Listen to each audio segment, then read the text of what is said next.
Hi everyone, welcome to today's webinar. Today, Friday Pulse founder and CEO Nic Marks is going to talk about leading for happiness, how team leaders can build happy and successful teams. We'll have time at the end for questions and answers, but please do feel free to ask questions as we go along as well. And now I'll hand over to Nic. Thank you, Angela. Sorry, just getting myself, I'm going to show the chat on the side. Good afternoon, everybody. I am Nic. I'm going to talk about leading for happiness, about how team leaders can build happy, successful teams. And just to start with a bit about me. Sorry, just got to get myself moving forward. I'm a statistician, CEO of... Oh, Nic, we've lost your sound.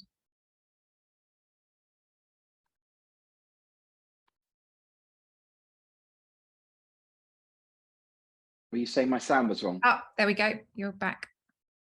I don't know what happened. My apologies. Is my sound good now? It's great. It is. Yeah. Sorry, everybody. At least it proves it's live. It's a brief bio. In the 1980s, I went to Cambridge and studied mathematics, and then did statistics and systems thinking at Lancaster. In the 90s, I worked on quality of life studies, did an MSc in organizational change, and also trained slightly laterally as a therapist. It does really influence my way of thinking about statistics. In the 2000s, I founded what became the Centre for Wellbeing at the New Economics Foundation, which is a think tank in London, and I guess had unexpected success in some ways, creating things like the Happy Planet Index, 5 Ways to Wellbeing. And in 2010, I did my TED Talk, became a speaker for Bits, and then founded a business. And in 2020, well, actually late 2019, we launched Friday Pulse. So the first thing I want to say, and we're talking about team leadership, is that leading a team is not easy. And in fact, relationships are not easy. Human relationships are not easy. This is a quote from Robin Dunbar, who's an evolutionary psychologist. I really like his work. And he says, our social world is by far the most complex thing in the universe. I heard Brian Cox, if many of you may know him as a sort of British popular scientist, he said the same thing, that human culture is the most complex thing in the solar system he was talking about. But yeah, and because it's so dynamic and in constant flux, and keeping track of relationships and manage them is very demanding. And Robin Dunbar, as I said, is an evolutionary psychologist, and he looked at things like how big our prefrontal cortex is, our neocortex. Now, I'm not a brain scientist, but as I understand it, and the graph on the right shows it, is that the amount of neocortex we have compared to the other parts of the brain in humans is very, very large. You can see that the humans on that graph is right up to the right, about 5 ratio. And what that means is that we have this extra brain capacity, and it's really, we're very socially wired. That what he was looking at was in primates and then in apes, particularly, what was the size of their social group? And this is where the Dunbar number emerges from. But he was looking about how many relationships can primates have. And it is proportional in a logarithmic way to the size of the neocortex compared to the rest. And that's really just showing how important relationships are to us as a species. And if you think about it, it's one of the things that humans do amazingly is we solve problems together. And that's as true in our teams today as it was in our evolutionary past. But that's obviously a difficult thing to do. That's why we need this huge brain. And that is, in a sense, what's going on in our teams. And there's another way that that comes out, which is about something called mentalizing, which you may or may not have heard of. It's sometimes called a pre-empathy step, but basically it's the ability to put yourself into somebody else's mind. So you put them in their shoes. So we can do things like, we can get that if someone is sort of holding their body like this, that they're grumpy. So we put themselves in their position and we think about how they would feel. We can even do things like we can understand that someone else has misunderstood. So we're putting ourselves in a position where we're getting into their shoes and we're seeing how they saw something and seeing how they saw it differently than us, or how they misunderstood the situation. And it's a really important thing that humans do. So it's something we start to learn as a toddler, but our ability increases as we develop, as we mature. What's interesting about it is that there's a hard limit to the number of people we can keep in mind at any one time. And I think this is important for when we think about our teams and at work. But it's about 4 or 5 people. And you will have experienced this. You'll have been at a party or somewhere where you're standing up talking to people and there's 3 or 4 of you. And then someone else joins the group, or 2 people do. And within about 30 seconds, the group is split into 2 because we can't hold in mind all of the other people at the same time. So it splits into 2. So when we're working with teams and people, it's important to remember not to make groups too large. And teams are this particularly complex, dense network of relationships. So if there's just a pair of you, a dyad, there's just one relationship there. If there's 3 of you, there's 3 relationships. But by the time you get to 10 people, there's 45 different relationships there. And so we just can't keep those things in mind. So it's not surprising that teams are complicated, that they're complex, that leading a team is difficult. And so when I start saying, oh, we need to lead a happy, successful team, sometimes it can feel that happiness is an extra pressure. I mean, goodness me, I'm already trying to lead this team as I can do. You're now asking me to make them be happy as well. But I'm going to explain a bit about why that is actually, worth it. And building great teams is really, really worth it. So we know that, great teams are more productive, they're more creative, they've got higher retention rates, they've got more sales. And as a team leader, there's a really critical thing, customer satisfaction too, there's a really critical thing too, which is they're much less stressful, there's fewer conflicts. So building a happy, successful team is going to make your job and any team leader's job much better as well. So this is sort of how I think about it, as a sort of grid that, we've got great teams are happy and high performing. Miserable teams, we know what they are, and hopefully you're not in one. But there are these other 2 things, and in a way we can think about them as slacking teams as a little perhaps Roger, but basically teams that are underperforming but they're happy. I mean, they're going to go out of business, so they're not much good. And you get burnout in the high performing unhappy teams.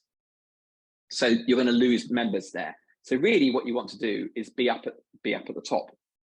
And so that's the aim we're going for. So we've got happy and successful teams. And there's a really good study by Jim Harter, who's one of the chief scientists at Gallup. It's actually published in 2010.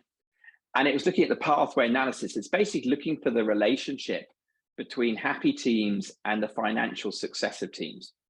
You can see that there was, 140,000 respondents in this survey, in this study, so I should say, and over 2,000 business units. So there's a lot of data in here. And what he was doing was very cleverly trying to look at the relationship through time. So he had team happiness, they actually called it perceptions of work, and their financial success of the teams. And they looked at, in this model, he's looking at how success leads to happiness. So time 1, he's got data which is 6 to 9 months apart. He's got time 1 data on the financial success, and he's looking at its relationship to team happiness in time 2. But he looks through some variables that basically pathways that are going through there. So he's looking particularly at customer loyalty, customer retention, and staff retention, because those are things that can drive both variables. So when he's looking at this time 1 study, he's seeing how customer loyalty, customer retention affects profitability, how staff retention does, and then how that in turn affects team happiness.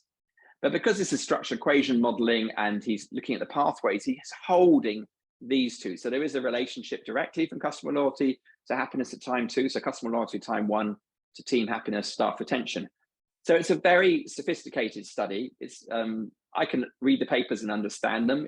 It would take me quite a while to set up a study like this. I'm sure I could do if I put my mind to it totally, but it's definitely good statistics. And what he found there was that there was this relationship from financial success to team happiness, i.e. success does drive happiness. This is really the result we want to remember. Time one, success is leading happiness. Okay, so that is true. This is our orthodox model of business, of life, that if you succeed, you will be happy. There is absolutely some truth in it. But they also tested with the same data, this model, which was basically, well, how much does customer loyalty and staff retention drive team happiness, and that team happiness again drive financial success at time two, again holding for these other relationships in there. And what he found was that there was a relationship there. And actually, if you compare the correlation coefficients of them, you can see that the pathway from happiness to success is twice as strong as the pathway from success to happiness, which is kind of interesting. In fact, it's very interesting, which is that, we've got a sort of a loop here where we've got financial success driving happiness, and happiness twice as strong driving that financial success. This is a sort of reinforcing feedback loop going on here, where it's a virtuous cycle, if you like, of success leading happiness, happiness to success, whatever.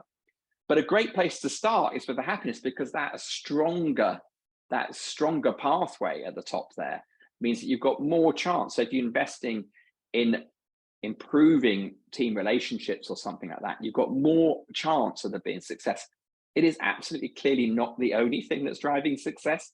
That would be crazy to suggest, but it gives you an absolute advantage. I mean, Sean Aker used to call it the happiness advantage. There's absolute evidence of that in this analysis. And one of the conclusions they come to is that one implication is that changes in management practice will change business unit outcomes. That management does matter, people management does matter, and it is a way of delivering success. So we've got the idea that happiness is a nice to have, but here it's showing that actually leading a happy team is a sort of almost a need to have. And so, yes, when people are busy, they're pressurized, it can feel like, oh my goodness, Nick, you're asking me to do something else. But actually, this is going to make your job easier. It's going to make your team like you more if you're a team leader. It will also make your team function better. It's very important. But if we think about, what are the qualities of a great manager, of a great team leader? What are they? Well, interesting, this is a question that Google have asked themselves. I mean, clearly they're a very large organization. They've got a lot of managers. They're also a data-driven company. So they've got a lot of data, so they've recruited these people to be team leaders. How have they done? Let's see which teams have been more successful. Which people have been the better team leaders? What are the qualities of these people? And they created something that started in 2008 called the Oxygen Project. So, what are these factors? And they identified 10 key attributes. It's actually ongoing, the project. They've updated it relatively recently. And these were the attributes that they found were the qualities of a great manager, certainly at Google. First one is a good coach. I mean, a coach is someone that facilitates change rather than, they're not saying a good authoritarian prescriptive leader. They're saying someone who is a good coach, who's going to actually help facilitate good solutions. That they empower the team and they don't micromanage.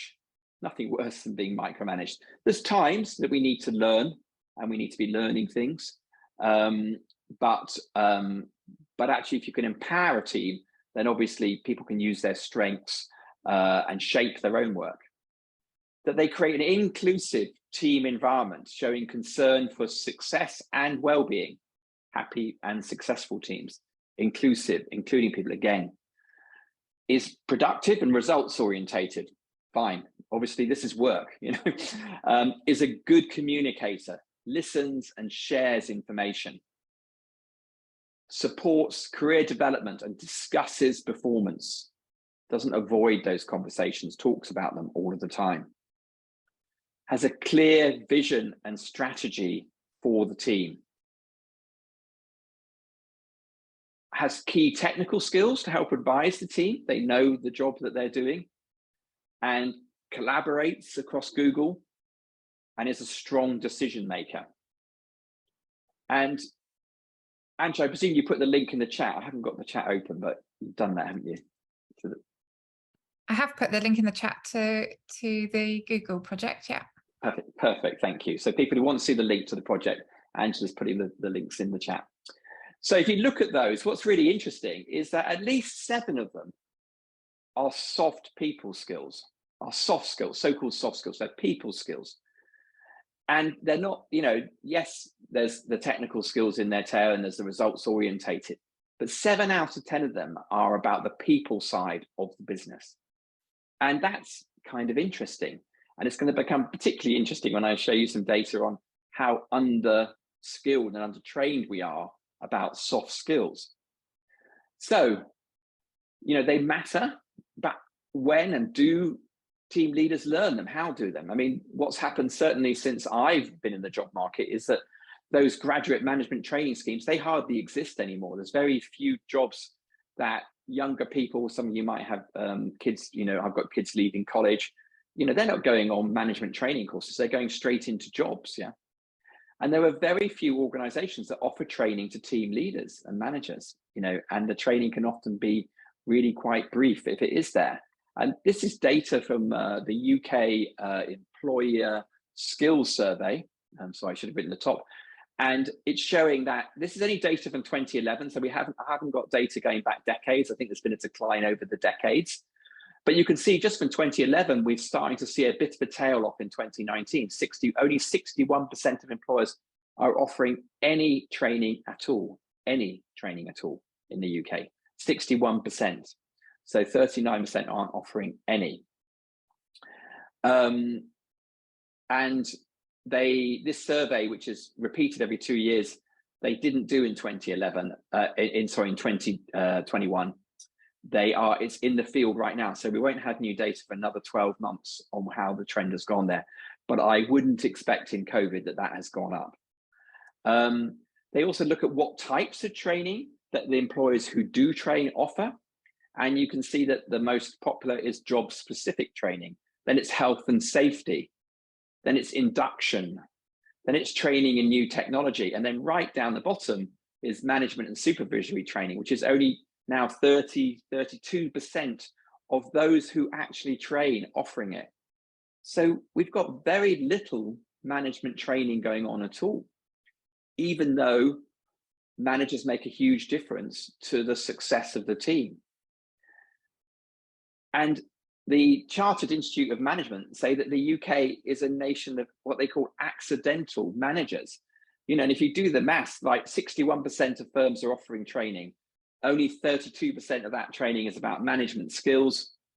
61% times 32% is 20%, 19.5%. So that means that 80% of managers are probably not trained. I mean, it's not exactly 80% because it's firms, but it's roughly speaking, 80% of managers are not trained in any management thing. And the management training might well be project management for all I know. It's not necessarily even people skills. And what happens so often in organizations is that people are promoted for their technical skills. They're good at their jobs, which of course, as Google says, is one of the requirements, but it's not the only one. They might be there for length of service, which is experience. Maybe there's some maturation of that, maybe there isn't. But it's accidental whether people are actually got good people skills. And in a way, I don't really understand what this blind spot is about, because they're so important to how well a team does.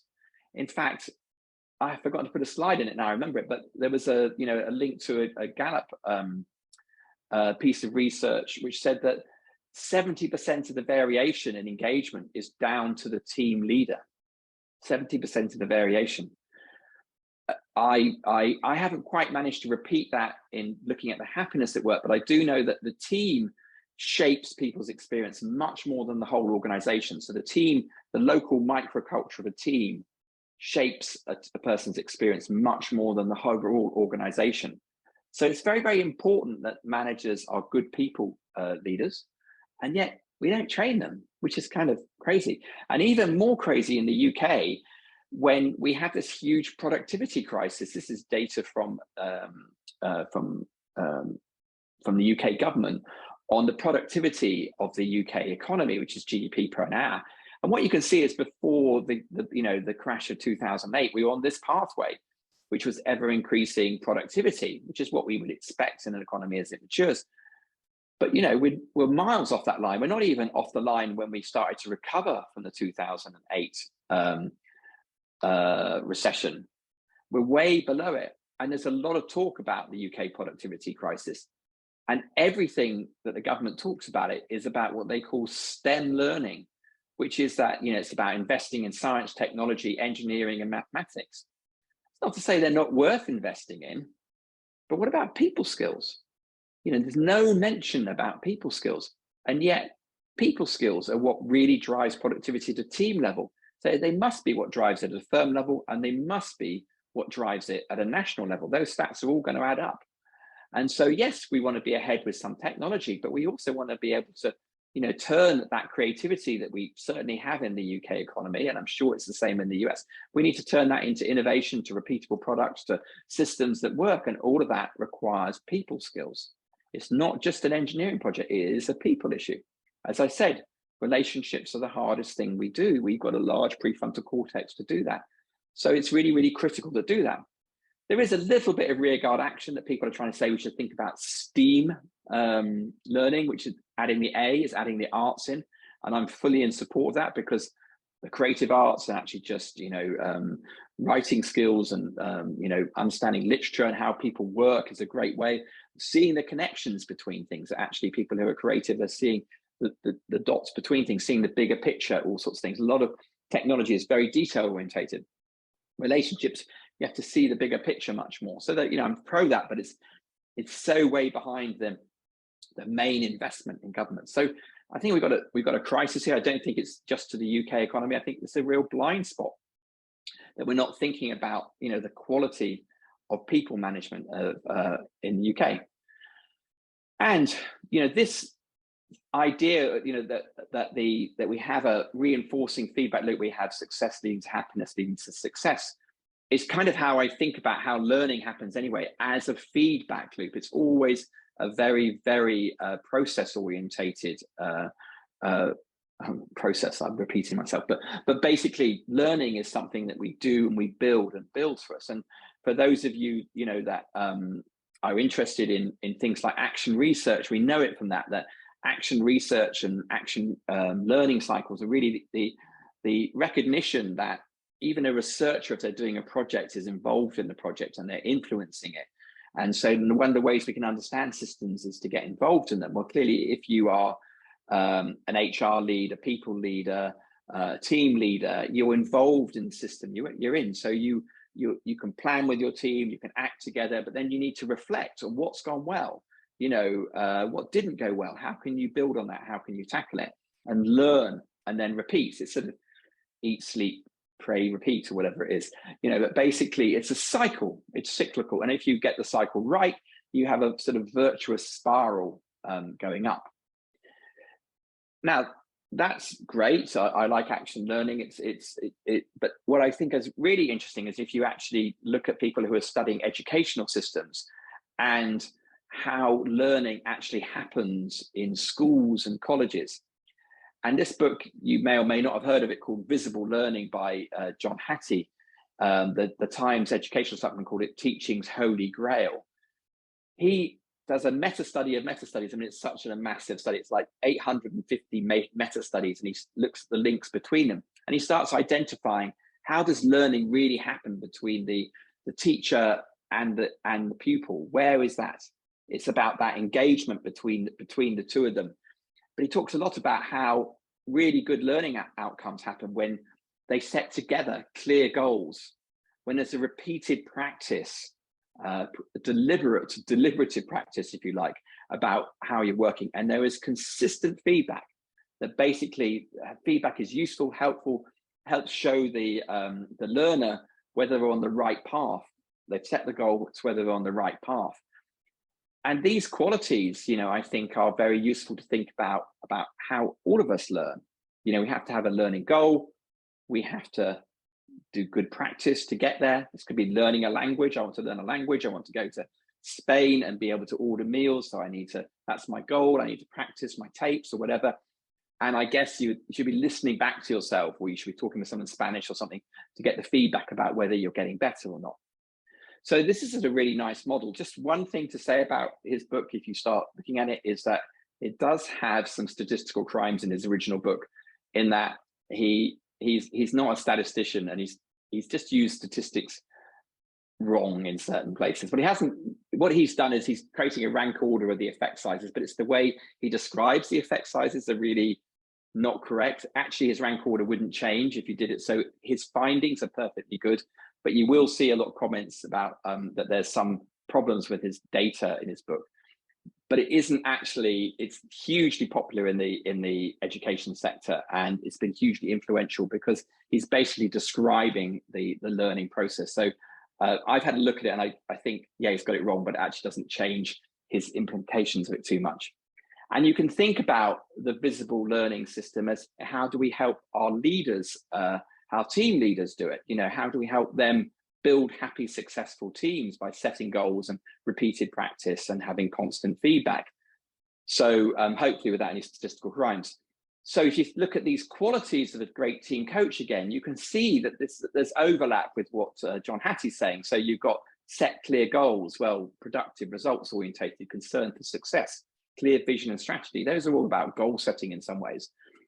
Repeated practice, that's about empowering the team, creating an inclusive environment, collaborating, even a strong decision maker. As in, those are part of a repeated practice. And things about consistent feedback. A coach will be giving feedback. They'll also be doing consistent practice.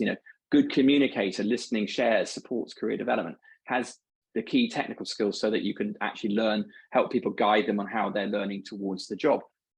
And so there's the qualities, I can really see a big overlap between that were basically, what a great team leader is actually will be someone that is in, whether they call it a learning feedback loop, or they call it an action learning cycle, or they call it a visible learning. They're all just names for the same process. We're talking about the same thing here.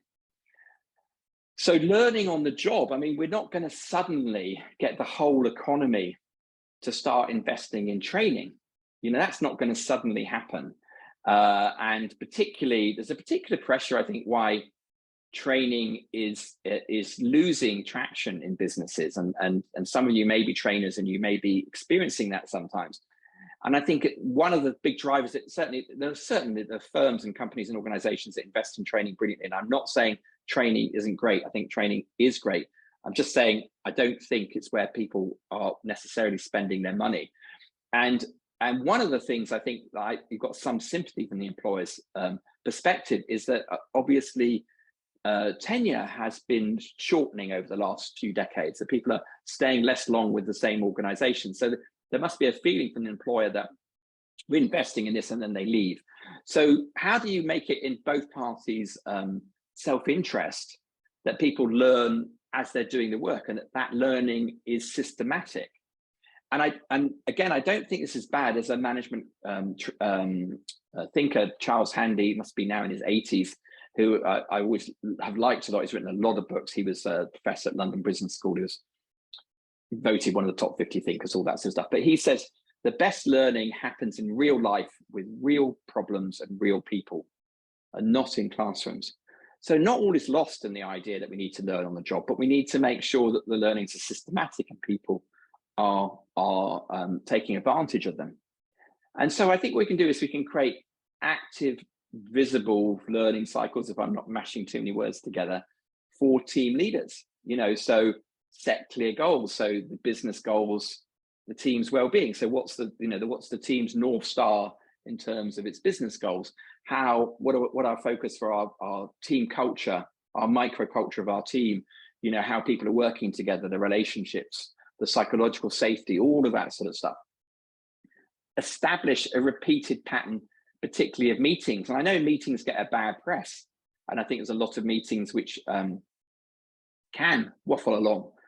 But setting up a weekly team reflective meeting is a great way of looking at how last week was. Having one-to-ones with team members is a great way of checking in with them. How are they doing, both with their work and with their happiness and well-being? and gather consistent feedback and data. In fact, one of my colleagues was talking about how actually what we should do as an organization is at the end of every meeting, we should rate it. Was it a good meeting? Was it not? So that actually you're keeping track of whether the meetings are actually being productive, because that will save sort of wastage and that sort of inefficiency there. So we can think about this, about how we create a system for our, for people to do that. And it needs to be systematic across the organization, because what will happen is, as I said, we're accidental managers. There's so many of them. The reality is that the people that are not natural people that they're already, as I said, relationships are hard. Let's go back to that point. Relationships are difficult. It's quite natural that people avoid them a bit, because it's tricky. It's much easier if I focus on the widgets, on what we're delivering. That's easy. I can see that. I can get data on that easily. I can do that. Actually talking to people about how they feel, that's kind of scary. That's kind of difficult. Are you wanting to say something, Angela? You're switched off, so. I just have a couple of questions for you when you're ready, Nic. I could pause because I've been speaking a long time, so why don't you do a couple of questions? So someone has put in the chat that if you rate a meeting 4 out of 10 at the end of it, it doesn't give you time to improve it. But I guess you're kind of meaning on a sort of improves over time. Yeah, so basically if you get to the end of the meeting and you're giving it 4 out of 10, spend 2 minutes speaking about why you gave it a 4 out of 10 rather than 8 out of 10. And then the next one can hopefully be better. That's the learning cycle, yeah. It's quite difficult to interrupt one as you're going, but that's, yeah. Yeah, it's a hard one. And then Cam has asked any comment on management and wellness. Years ago, I saw a report that was trying to address wellness without touching on leadership is like throwing money into the wind. So there's I'm interested in the report. I'm with you. I think that systems shape us a lot. Our teams shape us a lot. And so, as I said in my introduction, I trained as a therapist when I was young. And I found it a bit dispiriting to be working with the individual when you felt the systems were wrong. And so that's actually why I went more into systems, because I felt you could have a bigger impact if you impact the systems, because everybody is being shaped by the system more than we realize often. So I think quite a lot, I think it's quite hard to find a good ROI on quite a lot of wellness and well-being programs in businesses. A lot of businesses, for example, give free gym membership, but only the people who want to go to the gym do, not necessarily the people who they would perhaps most like to target to do the gym would do. It's people. So I think it's quite difficult to do it. Whereas if you get the whole system moving, then everybody improves together. Yeah, he's also Cam's also said happy people are healthy people. He was taught that 80% of doctor visits are related to stress. So there's definitely a big burden of the unhappy well on health systems, and the data that I know about life expectancy and happiness generally in life is that happy people live 8 to 10 years longer than unhappy people. And that's particularly, like if you, let's say you get a diagnosis of something like a cancer or something, if you're on your own and unhappy, that's terrible. You're sort of going to go down in a downward spiral. If you're in a loving, supported network of relationships, there's people there to elevate you and lift you up, and so you're much more likely to recover from those sort of things. And there's all sorts of data that particularly men getting married actually start living a lot longer because they're brought into healthier relationship spheres and healthier ways of living. And the effect size is much smaller for women because I guess it gets rid of bad bachelor behavior is a lot of what's going on there. But there's these big impacts on life expectancy from social variables for certain. Brilliant, thank you. I'll let you. So I think that's okay. I think my end thing was that this is great. Set clear goals, establish them, whatever. If you don't try and do it systemically across the organization, then you'll actually have a spread out. So if you gave this advice, you'd have the people that are already sort of tuned to being people leaders, wanting to improve because that's who they are. And the ones who already want to avoid it will just avoid it and continue to avoid it. So you actually spread out even more. So actually, as an organization, I think it's about how do you establish this sort of pattern of learning in your organization, across the organization. So, as always, the aim is to get towards this, to move up towards this building great teams.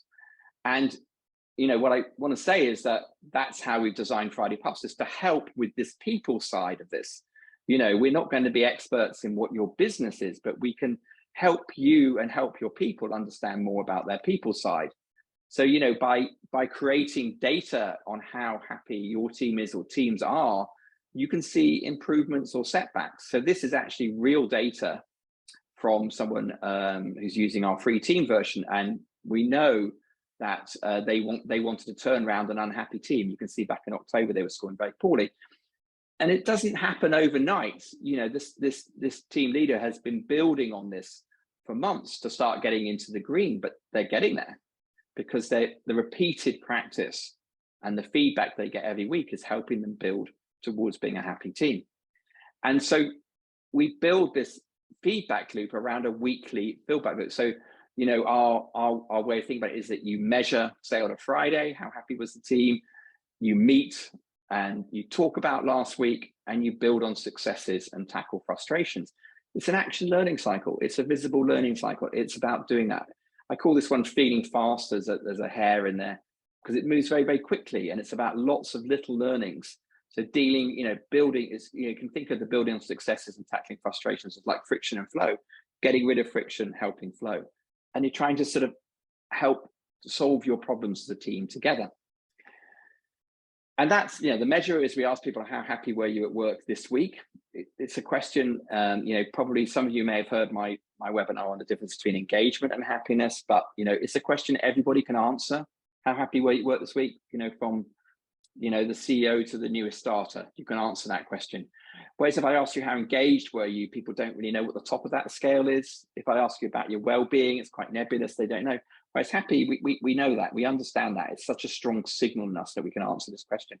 And of course, we also ask people to share successes and frustrations, and we create a sort of little slide deck for the team leader that basically they get sent to them every Monday or Tuesday morning, depending when they close the survey, so that they can just talk through it very easily, because team leaders are busy. They don't want to have to be bringing all this data together. So we package it up for them. I think of it as a bit like HelloFresh.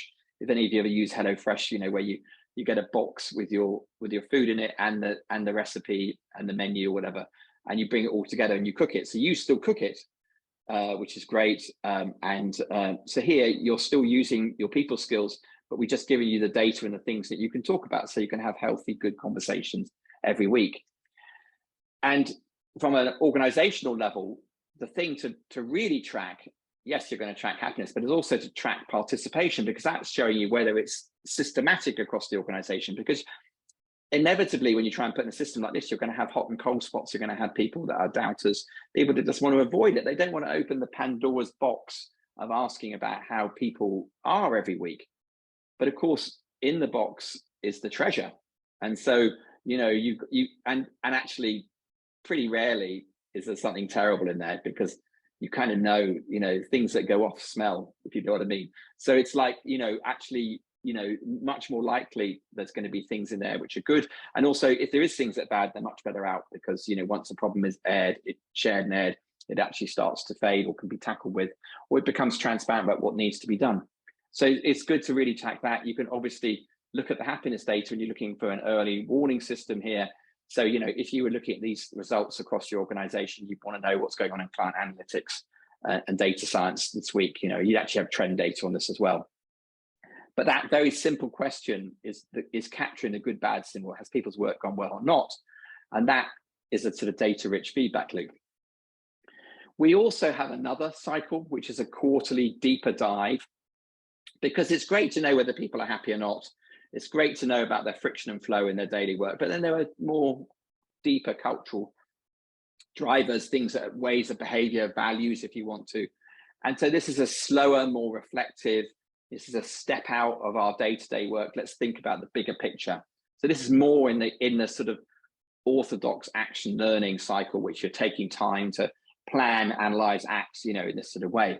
And these are all built on the 5 ways to happiness at work.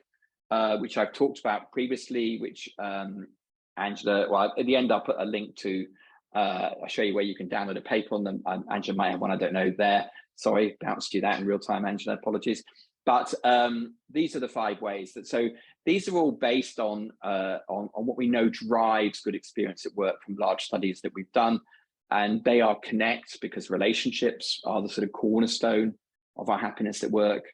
They are be fair, that if we're not treated fairly, we don't even get into the space of feeling good about work. We're just focused on what's gone wrong. Empower, it was there in the Google ones, but it's ability to shape your work. Challenge, because actually some stretch is good for us. We like, stretching and then accomplishing, which is part of the inspire, accomplishing things and feeling our work's worthwhile. I mean, actually challenge, the biggest joy killer is boredom at work. That's really bad. So these 5 ways, you can think about them as like drivers. So they are actually underlying and driving and shaping people's weekly experience as they go along. And there are things that you can do. We have a lot of reporting around that. You answer a question once a quarter, it's got 15 questions, and you get data on how all of those are. You also get an impact report, which will float to the top of your data. These are the ones that you most need to work on and things like that. There's lots of stuff in there, but basically we've got this very quick one and we've got the slower one. And basically what you really want to achieve in a way is alignment between the two. And so I don't think of these as side by side. I think of them as inside each other. So basically it's sort of kind of like the hare is in a small bubble running along as its team, and the tortoise is the larger organization, and it's moving along more slowly. And if the hare, the team, is wanting to change and the organization doesn't, you sort of feel like you're climbing uphill all the time. If the organization is moving and the hare isn't, then they feel like they're thrown off the back and they're sort of discombobulated. But when you get both together, things really fly. It's a bit like going to an airport, walking along and then getting on that travelator and you really speed away. And this is alignment is kind of the magic. You can think of alignment all the way through, it's the individual to the team to the division, to the organization, to the economy. But basically when you get alignment is when things really start to fly. So Friday Pulse, it's a holistic people platform. It's got weekly check-in, quarterly check-up. There's predictive analytics and other fancy stuff. It's really for the whole business, for the employees, for the senior, but particularly for the team leaders. I mean, the reality is that we're talking about people's feelings here and teams' feelings. If we don't support the team leaders, we lose them. And, this should be to help them become a better team leaders. That's what this webinar's been about, but help them learn. So the whole platform is designed to provide them with things so that they can, they can flourish as team leaders. And even in situations where there isn't, massive training for them, they can learn on the job. As Charles Handy said, learning with, real time with real people on real challenges is actually a better way of learning. There are different products and whatever like that. You can get some white papers. There's one on the business case and why you should measure happiness weekly, and another one on the 5 ways to happiness at work, which I've talked about there in the thing. So that really, just to summarize what I've talked about, that leading a team isn't easy. Human relationships are the hardest thing we do. Actually, we are incredibly good at relationships as a species. We learn to live collaboratively and peacefully together for the main. Building a happy, successful team is the aim. And happiness leads to success. Success leads to happiness too, but happiness is twice as strong. Soft skills really matter, but weirdly, there's hardly any training in them. Active learning cycles are key. Having clear goals, deliberate practice, consistent feedback is a way of setting up a system that your team leaders and you as a team leader can learn to become a better team leader and lead a team which is successful, which has got much less stress and much less conflict, which is good for you, good for the team, and to really get along well. And Friday Pulse can help, especially with the people side. So just before I finish, just to ask you that, feedback helps us learn is what I've said. So Angela is going to pop up a poll, so you can just give us some feedback. We're going to have questions in just a second. And I'd like you to, if you in the chat, if you could say what you've liked and what you haven't, if you're logging off, not seeing the questions, really appreciate if you could answer these questions because it will help us learn. If you like the webinar, could you recommend it to others? We'll be doing 1 a month or 2 a month, and do comment and share on our LinkedIn posts and everything. So I don't know if I can now. I can't. Then if I can get rid of this poll. This is just to say. I can end the poll for you if you're ready for me to end it, Nick. If you've got lots of answers, that's great. The next webinar will be on culture. It's why there is no silver bullet with a culture. So I'm doing it with a guy I really like called Steve Hersham. He calls himself the right kind of fly in the ointment. He is talking about how there's a desire to fix the cultures, but it's like, are we prepared to get into the grittiness of actually what needs to happen? So I think he's going to stretch me, and I hope I stretch him in ways too. And that will be Friday the 16th of September. I'm afraid it's 10 a.m. for our cousins across the Atlantic who might be on the call, but there will be a recording available. And I will be doing another one similar time, first Tuesday of the month. So we've got time for questions. So a few comments coming through saying extremely relevant information, especially the data, particularly like the colour coordinated books, Nick. That's my wife.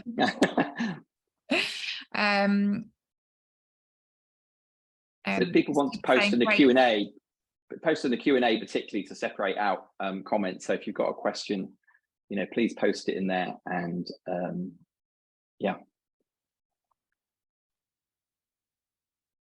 Just working my way through the comments to see if there are any questions. But yes, please do ask questions in the Q&A box. I've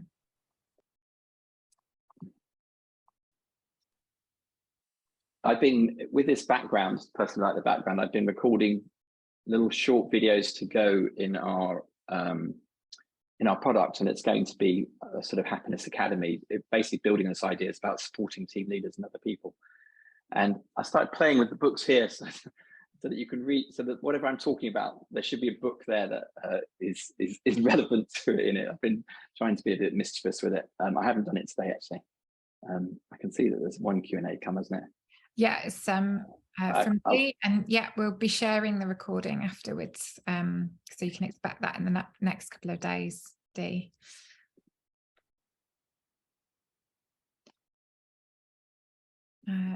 Just lots and lots of comments coming through at the moment. Oh, I'm sorry,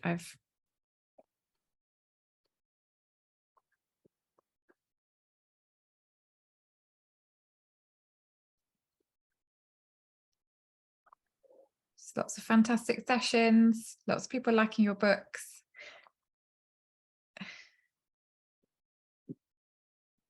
Any questions for Nick that people would like to ask on leading for happiness?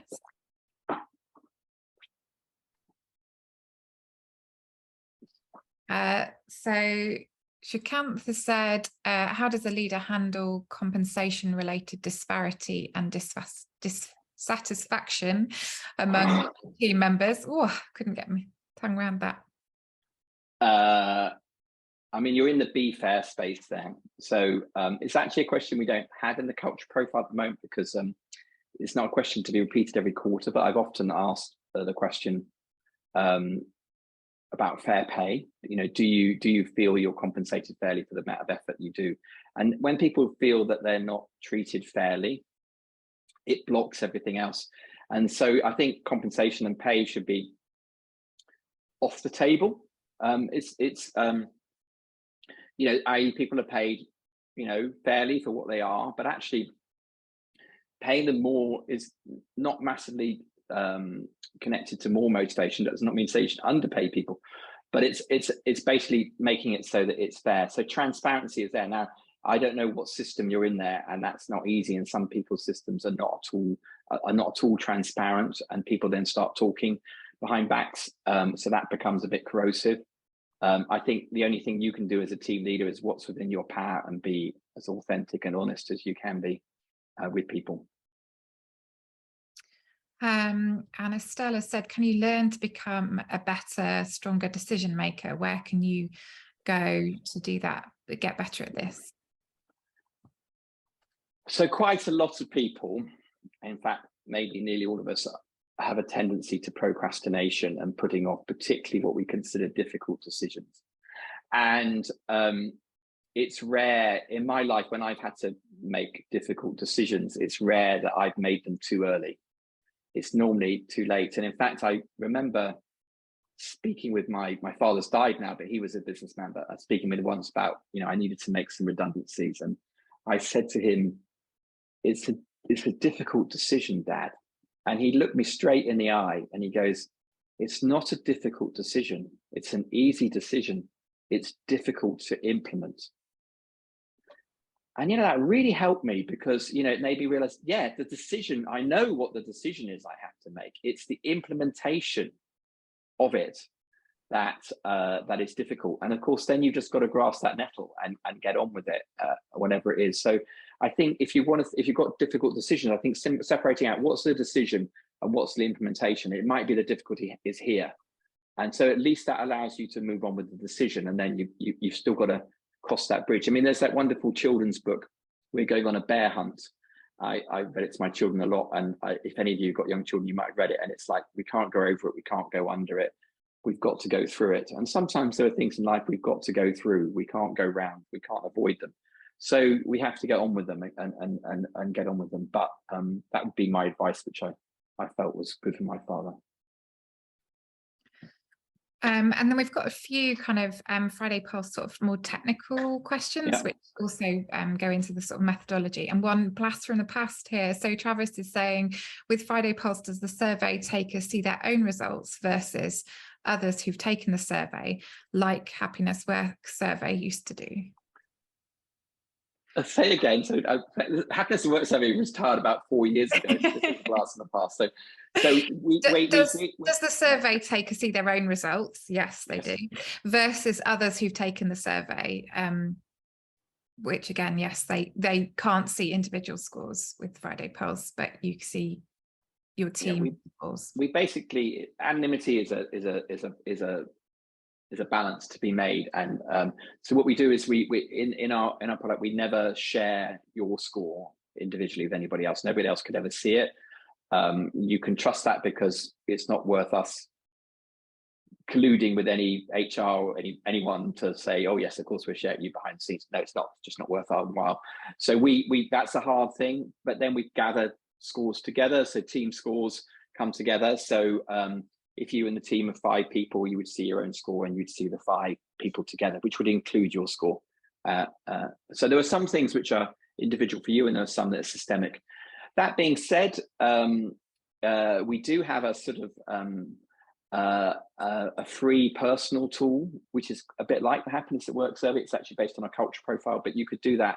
Friday1.com is the web address to go to that, and that will give you a checkup on your own happiness at work that you can use. And within an organization, people get their own scores on that as well. I have heard of people printing it off and taking it to their team leader because there's so much psychological safety and trust there that they want to just talk about it. But clearly that's an individual decision. We never share people's results. And then linked to that, Karine has asked, with Friday Pulse, I understand why you can't see individual scores for confidentiality, but it would be helpful to know how each team member is doing. Any thoughts on this or ways to address the score individually? So if you're leading a team, right, you're going to get your team scores every week. You're also going to get people sharing successes and possibly frustrations if they've got them. When you share a typed note, you always put your name to it. And the reason we do that is that it feels a bit trolly if people write anonymous tasks. We are a tool which is deliberately focused on the positive. There's a huge negativity bias in humans where we focus on what's going wrong. So we are an adjustment to that, where we try and focus on what's going right. We're trying to build things. We're trying to model how I think a functional team would be able to deal with frustrations, which would be to own them and share them. So if you're leading a team and you're leading your team meetings, look at people's body language. There's nothing wrong in saying to one of your team, "Are you okay?" Is something going on for you? But I would ask that, be discreet. Ask them one-to-one. If you feel they're not saying something, it might be they've got an uncomfortable relationship with a colleague or something, and they don't want to mention it in the group. Obviously, more difficult if they've got an uncomfortable relationship with you. But if you've asked them and you've invited that, they could say that. Actually, that would be a great modeling of psychological safety, that they could do that. That might be. Sometimes feedback is prickly. You have to take away the prickles and find the gift in the middle, but it's nearly always helpful. So I think it's about being sensitive, and in a way, Friday Pulse can only go so far. Take you to a certain point, but the individual stuff, is a lot about increasing your sensitivity. And then someone, again, a sort of design question, just curious as to why the 1 to 5 scale was chosen for happiness instead of 1 to 10. Okay, so actually I've got quite a few technical reasons for that. One is I always like an odd number so that there's a midpoint, so you can go okay. I'm kind of slightly indifferent between 5 and 7. So there's a couple of reasons to go to 5 rather than 7, which is that if you were naming the points, so for the happiness one we name, is that the way for you? Is it very happy, happy, okay, unhappy, very unhappy? You start messing around what these words are here somewhat. You get middle words. We don't really have the language, which is actually kind of interesting, that we don't have the language to differentiate that. That becomes even more difficult when you go to different languages. What's the weight of a word? So I try and do a pure scale as much as possible, just answering the anchors. A 0 to 10 is an 11-point scale, and 1 to 10 is a 10-point scale. So they don't actually provide much extra information. People get worried. What's the difference between a 7 and 8? And actually people still tend to just use 5 or 6 of the response codes anyway. So it's quite a technical answer. So a 5 is really good. Actually, it works very, very well. We can use colors with it. So we take colors right through the product. So we've got, red, deep orange, yellow, light green, bright green.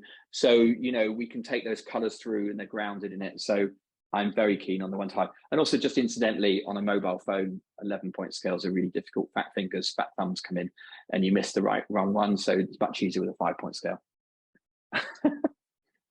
Brilliant. Someone's saying, I can understand how a large organization, so Gary, how a large organization can benefit from your services, but would it be as useful for an organization of 10 people where there's a much smaller range? Yes, it is. It works. The whole thing is designed to work at a single team level. That's actually our I think teams are sort of the engine of change. And so we have to make it work that level. So team leaders, so it works perfectly well at a team level. Obviously, you don't get the comparisons between different teams. We do have a free team version, which if you go on the website, you'll see you can connect to us and we can release that to you if you want to. So that's for up to 11 people. And the reason it's 11 is that's the size of a soccer team. And I think that's the largest sort of one team. Once you go to team sports above that, such as American football, rugby in the UK, they tend to split into 2 forwards, backs, offense, defense, special teams, that sort of stuff. So actually a team is probably the maximum size is about 11. And Norma said, how can we convince the executive directors that happiness matters? Because as a manager, I understand it, but I think we need all the managers to be on the same page. And that is our marketing challenge in a nutshell, sales challenge. In a way, I think that the enlightened senior leader, will get it. The happiness KPI white paper that you can download is actually slightly aimed at those skeptics about why you need to measure happiness, why you need to measure it systematically. So you could always send them that as a sort of nudge. It is related to the bottom line, and I think that everybody in business is very pressured, and I think that sometimes it feels like, oh my goodness, this is an extra thing to do. The case to make is this will make everything flow better. It'll get rid of frictions. I mean, how unnecessary is it in businesses when we have little fiefdoms and people competing with each other, people not getting on, gossip is sort of draining. These are things which we really could do without in organizations, and in a way happiness is the indicator that those things are absent. So actually, this is a sign of a healthily run organization if employees are happy. That doesn't mean to say people are going to be happy all of the time. I've talked about this in other ones. We go up and down. In fact, you can go up and down very regularly, but we go up and down, and that's natural. Resilience is the shape of the curve, a bounce back. But it's happiness is a sign that things are going well. So you want to know when they're not happy, so you can act on it. So. Brilliant. And Kevin has asked, is it easier or harder to keep happiness or engagement scores high in virtual or hybrid work environments?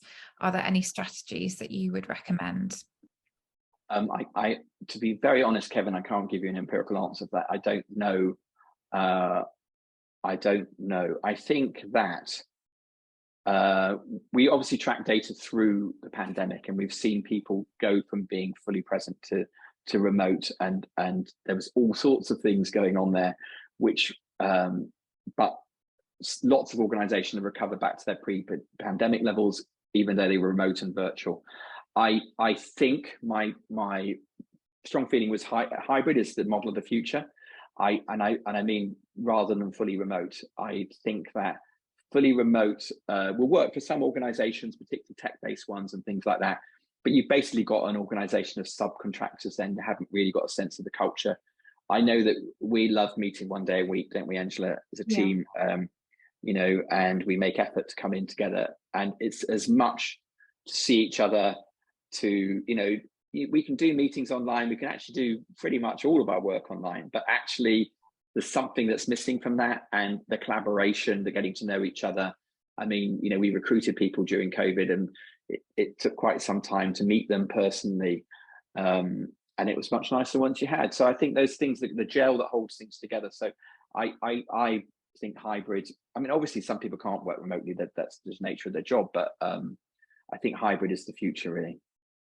And I think you did see like friendships at work dropping, didn't you, with COVID, yes, and things like that when the lockdowns came in? Yeah, sometime soon I'm going to do another benchmark survey and look at the pre and post COVID results. I've sort of perhaps naively just been waiting for the pandemic to finish, and of course it doesn't ever feel like it's quite finished. So, but sometime soon. And then I'd like to see that in statistically representative samples, because we did see it impact our clients. But of course, all of our clients are organizations that take happiness seriously. They're working with us, so they must be so more on top of these things than the general population. So, yeah. We've got a couple more questions here, Nick. Are you happy to keep going? I am. Sorry, I just assume people are just going as they want to. And so they are. If they please feel free to go. There are still people online with us. So please do ask more questions if you want to. I have nothing to do apart from answer questions right now. If you want to. Lisa has asked, we're now pretty much totally remote, so similar to the last question, and have staff across the globe, different time zones and cultures. Any advice on building happy teams in this context? I don't know if you have more to add. What I do think is that you obviously have to be more intentional, and if you are online first, which I think is a good strategy, because I mean I've turned up with you to do trainings in organizations, and we've been told that everyone's going to be in the room, and they're not.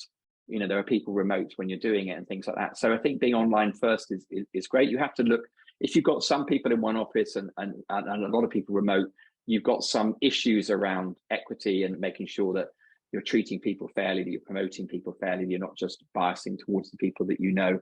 But I think a tool like Friday Pulse is really helpful. I'm obviously going to say that because I mean, I wouldn't have spent 10 years of my life creating it if I didn't believe in it. But because it's that touch point, and it's actually when you don't see people, you perhaps can't quite read how they are online, and there's also something very weird that goes on online, like, is that we all look at each other eye to eye straight away, which is nice for a bit, but it's a little unnerving too. When you're working together in an office, it's interesting how more relaxed it is to be shoulder to shoulder. So I think it's finding ways that don't put people on the spot too much, that allow them to turn their cameras off sometimes and things like that, so that you start creating that conviviality that goes. But it's a little harder, but of course it's very efficient being remote, and if the work can be done that way, that's great. It's missing that collaboration stuff is, I think, the thing you have to think about. But I imagine there's a lot of tools out there for that as well. But yeah. And then Alexandria is asking, is it possible to build a happy team when you know there are a lot of people with unfair compensations? How can we skip this?